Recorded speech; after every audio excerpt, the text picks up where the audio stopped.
Minister Simire kitongore cha Child Holland ahabwa entebe kanseje okutita faraha mutindo gw'ebyo kwegyesa omu ihanga. These people are coming here, Child Holland are supplementing government efforts, and we thank you for that. But actually we are the ones supposed to give these tablets to all children. But because we don't have enough, we get partners like this to supplement our efforts. Ojwekire Minister w'ebyobwegyesa ha rurengo rwa primary nawe hameze ngu tabs ezi nizija kuhera ab'ejaba okuruga ha rurengo rwa hansi barikumanya ebya tekinologiya.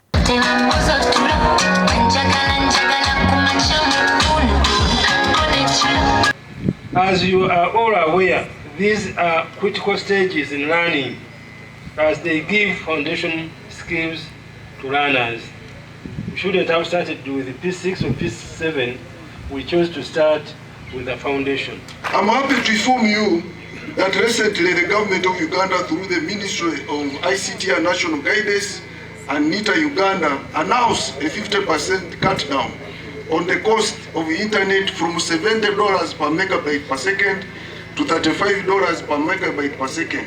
Okurugirira hari Minister Kabyanga, Ministry y'ebyobwegyesa eri omu ntebeekanisa z'okutandika kureebuza oku sente za PDM zirakozesibwe barikukoresa computers. So that's why we are saying parish development model.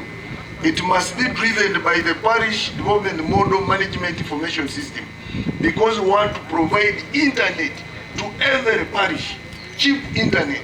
Abebembezi ba district y'Isingiro abahikira aha mukoro ogu basimire Child Holland ahabwa entebe kanseji. Ahegire tureba omu mashomero 30 agu batiremu obuhereza bwabo abana bitwaro bakoraje abana bashomire barugira ha murembe ogwa analog baza ahagwa digital program ejukuyizire abana bayongera abo kuba abantu bakabiha abana babo private schools abagarura mu government schools ahi program ejeri mu mashomero bitu kureba ngo abana bareba abantu kubakosa computer bagenzi babo. Gasha kwa Ruth Nwamanya.